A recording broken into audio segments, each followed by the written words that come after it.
Bom dia, iniciando a aula de Química, a aula de número 12. Nosso assunto hoje é deslocamento de equilíbrio.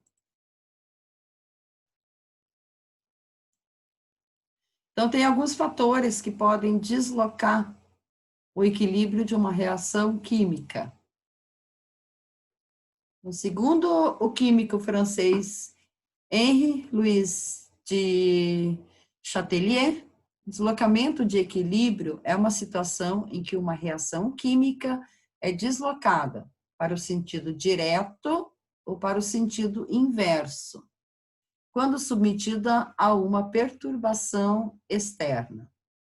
Essa afirmação proposta pelo químico passou a ser conhecida como o princípio de Le Chatelier. Então, lembrando que uma reação direta é aquela no quais os reagentes vão se transformar em produtos, e a reação inversa ocorre quando os produtos se voltam para o estado de reagentes. Então, de acordo com o princípio de Le Chatelier, sempre que uma força atuar sobre uma reação em equilíbrio, o deslocamento de equilíbrio irá ocorrer no sentido de anular essa perturbação e estabelecer uma nova situação de equilíbrio da reação. Lembrando que uma reação está em equilíbrio quando as velocidades, da reação direta e da reação inversa são iguais. Então, os fatores que são capazes de deslocar um equilíbrio químico são: então, o primeiro fator é a variação na concentração em quantidades de reagentes ou de produtos. Por exemplo, adicionamos mais reagentes a uma reação, ou retiramos reagente, né? Então, se adicionarmos ao equilíbrio mais gás hidrogênio, que é um reagente, ou mais gás nitrogênio, as concentrações dos reagentes irão aumentar. E com isso, o número de choques efetivos entre suas moléculas também se elevará, resultando no aumento da taxa de desenvolvimento da reação direta de formação da amônia.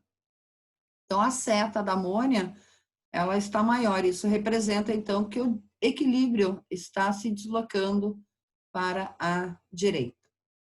Isso quer dizer que a adição de reagente desloca o equilíbrio para o lado direito, no sentido da formação de produtos. Então, no caso acima, ocorrerá que, com o tempo, a quantidade de amônia irá aumentar, atingindo novamente o equilíbrio. Com isso, a razão entre as concentrações dos produtos e reagente se manterá constante, ou seja, o valor da Kc, da constante de equilíbrio, vai permanecer o mesmo. Aí não altera. Agora, adição de produtos. A gente vai adicionar mais amônia. Se adicionarmos mais amônia, aumentando sua concentração, parte dela irá se transformar nos gases nitrogênio e hidrogênio, aumentando a taxa de desenvolvimento da reação inversa, de formação dos reagentes.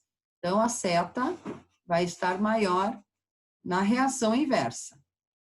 Isso significa que a adição de produtos desloca o equilíbrio para o lado esquerdo, no sentido de formação dos reagentes. Na retirada dos reagentes, se retirarmos um ou os dois reagentes, as suas concentrações diminuirão. Consequentemente, a taxa de desenvolvimento da reação direta irá diminuir.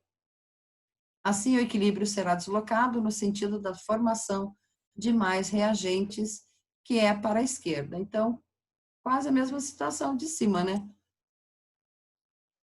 Então, a seta está para a esquerda.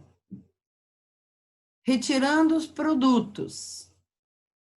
Se diminuirmos a concentração dos produtos, a taxa da reação inversa irá diminuir, aumentando a taxa de desenvolvimento da reação direta.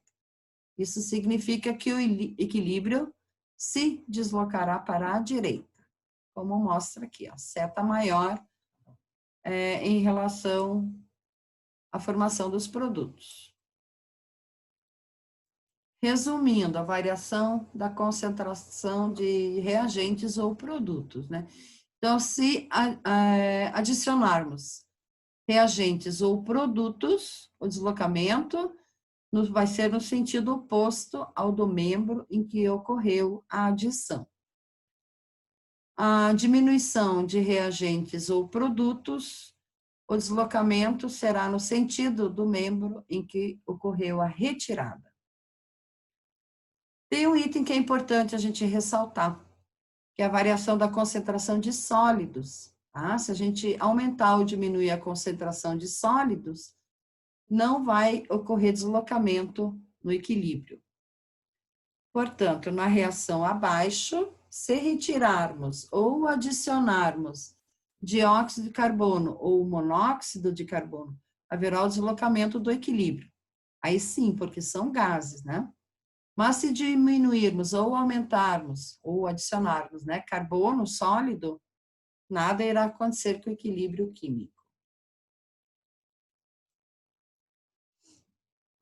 Mais um resuminho: aumento da concentração e diminuição da concentração. Só agora que eu vi que está errado aqui, diminuição. A gente lê, o nosso cérebro consegue ler as coisas erradas de maneira certa, né? Mas aqui é diminuição, tá? Se aumentarmos os reagentes, desloca o equilíbrio para a direita. Se aumentarmos os produtos, desloca o equilíbrio para a esquerda.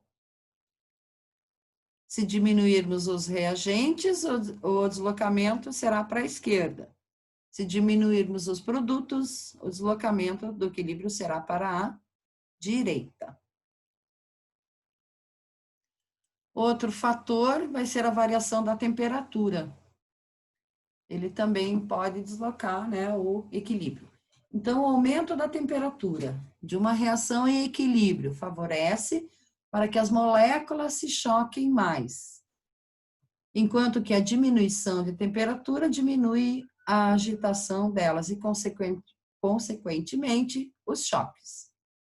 Sendo que o aumento da temperatura sempre favorece a reação endotérmica, aquela que absorve o calor, né? Absorve energia. A análise do efeito da temperatura em um equilíbrio leva em consideração principalmente a variação de entalpia da reação, o ΔH, né? Se o ΔH for positivo, a reação direta será endotérmica, quer dizer, absorve calor, enquanto a inversa será exotérmica, ou seja, libera calor. Caso o ΔH seja negativa, a direta será exotérmica e a inversa endotérmica. Então, aqui a gente tem mais um resuminho: aumentando a temperatura, o equilíbrio desloca para a esquerda, por ser o sentido da reação endotérmica, já que o ΔH é positivo. E diminuindo a temperatura, o equilíbrio desloca para a direita, por ser o sentido da reação exotérmica, já que o ΔH é negativo. Então, a gente percebe que alguns fatores, né, podem deslocar uma reação para a direita ou para a esquerda. A variação da pressão é outro fator. Então, considere o seguinte equilíbrio químico a uma temperatura constante. Então, 3H2 mais N2 vai dar 2NH3, né? Hidrogênio com nitrogênio vai dar amônia. Segundo Gay-Lussac, a proporção de volumes dos participantes gasosos de uma reação é igual à relação dos respectivos coeficientes estequiométricos, né? No caso, 3, o 1 e o 2.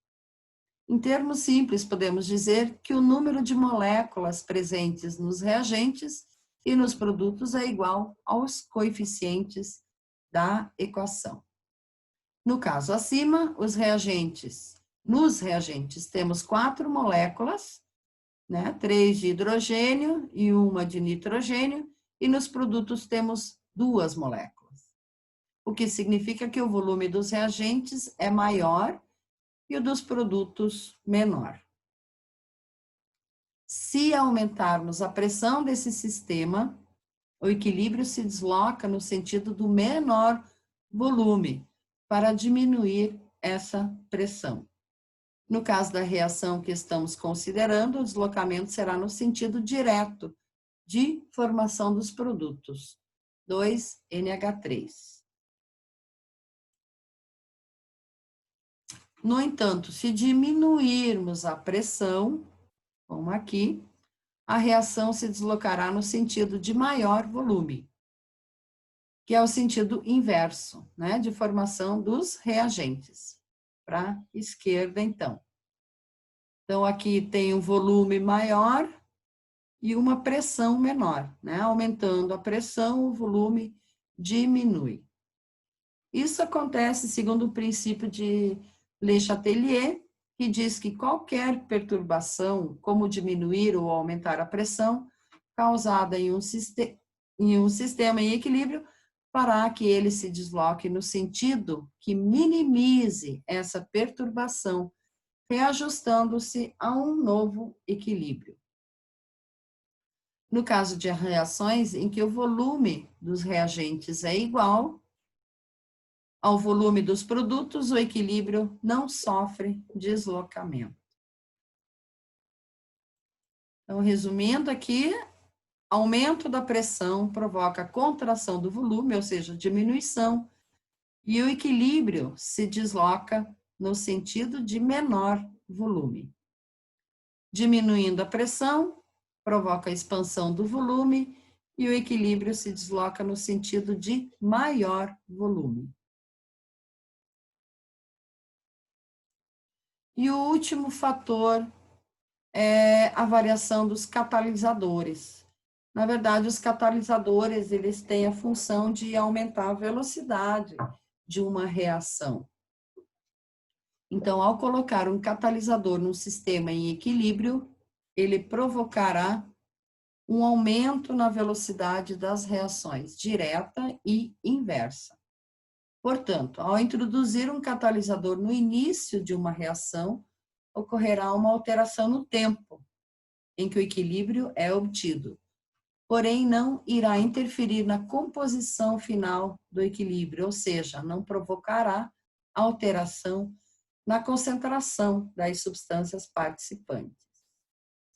Então, a conclusão, o catalisador não provoca o deslocamento do equilíbrio químico. Ele apenas altera o tempo em que o equilíbrio é obtido, ou seja, fazendo com que o equilíbrio seja alcançado com mais rapidez. Então, essa foi a aula de hoje.